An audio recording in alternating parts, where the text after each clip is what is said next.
Hello साथियों, नमस्कार। कैसे हैं आप सब दोस्तों? आज की इस वीडियो में हम बात करेंगे Indian states and union territory series में अरुणाचल प्रदेश के बारे में। अरुणाचल प्रदेश की हम जानेंगे भौगोलिक स्थिति के बारे में, उसकी प्रशासनिक व्यवस्था के बारे में और जो भी इम्पोर्टेंट फैक्ट्स और हैं, सारी चीज़ें हम आज इस राज्य के बारे में जानने वाले हैं। जो अरुणाचल प्रदेश है, यह हमारा सबसे पूर्वी राज्य है। यह यानी कि यह है भारत के सबसे पूर्व में स्थित राज्य है। इसकी भौगोलिक स्थिति की हम अगर बात करें, यानी कि अंतर्राष्ट्रीय सीमा की, तो अंतर्राष्ट्रीय सीमा में यह चीन, भूटान और म्यांमार से अपनी सीमा साझा करता है।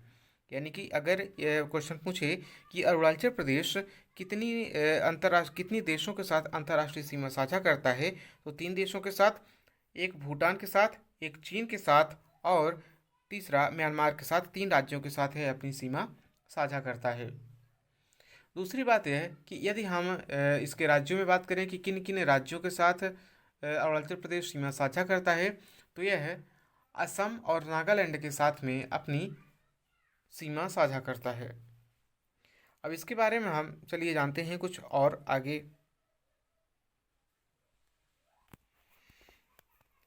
अभी आपने इस राज्य की भौगोलिक स्थिति के बारे में और इसकी अंतर्राष्ट्रीय सीमा के बारे में जाना। अब हम आगे देखेंगे इसकी स्थापना। जो अरुणाचल प्रदेश की स्थापना है वो 20 फरवरी 1987 को हुई थी और यह है पहले असम राज्य का एक हिस्सा था, लेकिन इसको बाद में 20 फरवरी 1987 को असम से अलग करके एक स्वतंत्र राज्य का दर्जा दिया गया। इस राज्य की राजधानी ईटानगर है और क्षेत्रफल 83,743 वर्ग किलोमीटर है। इस राज्य में कुल 22 जिले हैं।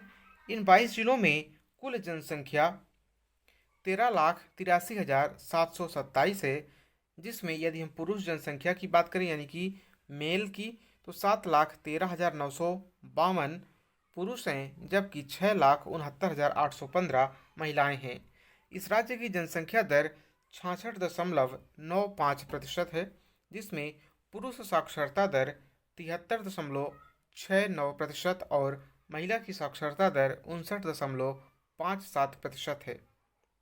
जनसंख्या घनत्व अगर हम देखें तो अरुणाचल प्रदेश की जनसंख्या घनत्व 17 है और यहाँ का लिंगानुपात 920 है।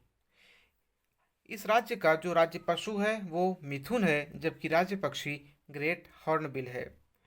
इसकी भू आकृति में अगर हम बात करें तो भी भू आकृति में अरुणाचल प्रदेश एक तरह का पूरा ही पहाड़ी राज्य है, जिसमें केवल असम के निकटवर्ती भाग में समतल मैदान की एक सकरी पट्टी है। यानी कि इसका 99.9% जो पूरा का पार्ट है वह कैसा है, एक तरह से पहाड़ी राज्य है। इस राज्य के 2/3 भाग पर घने वन हैं। अरुणाचल प्रदेश की जनसंख्या पूर्णतः जनजातीय है, यानी कि यहाँ की जो भी जनसंख्या है वो सारी की सारी जनजातीय और कबीलों में रहने वाली अनुसूचित जनजातियों की सूची में शामिल हैं, यहाँ के जितने भी हैं। इस राज्य के जो प्रमुख कबीले हैं उनमें आदि, अपतानी, तगीन, मिश्मी, खम्पटी, नोक्टे, वांचू, तंगशा, सिंगफू और मोम्पा आदि हैं। यहाँ की प्रशासनिक व्यवस्था में एक सदनी विधानमंडल है, यानी कि यहाँ पर सिर्फ विधानसभा है और विधानसभा सीटों में 60 सीटें विधानसभा की हैं, 23 सीटें लोकसभा की और 1 सीट राज्यसभा की है। यहाँ के जो प्रमुख राष्ट्रीय उद्यान हैं वो नामदफा और मौलिंग 2 राष्ट्रीय उद्यान हैं अरुणाचल प्रदेश के, नामदफा और मौलिंग। और वन्यजीव अभयारण्य में पखुई और सेसा आर्किड वन्यजीव अभयारण्य हैं। यहाँ की जो झीलें हैं, झीलें यहाँ ये आंध्र प्रदेश की झीलें लिखी गई हैं। यहाँ पर सिर्फ अभी 2 ही राष्ट्रीय उद्यान और नामदफा, मौलिंग, और वन्यजीव में पखुई और सेसा आर्किड। तो आज के लिए अरुणाचल प्रदेश में इतना ही। अब अगले राज्य के साथ हम मिलेंगे आपसे अगली वीडियो में। तब तक के लिए नमस्कार, धन्यवाद।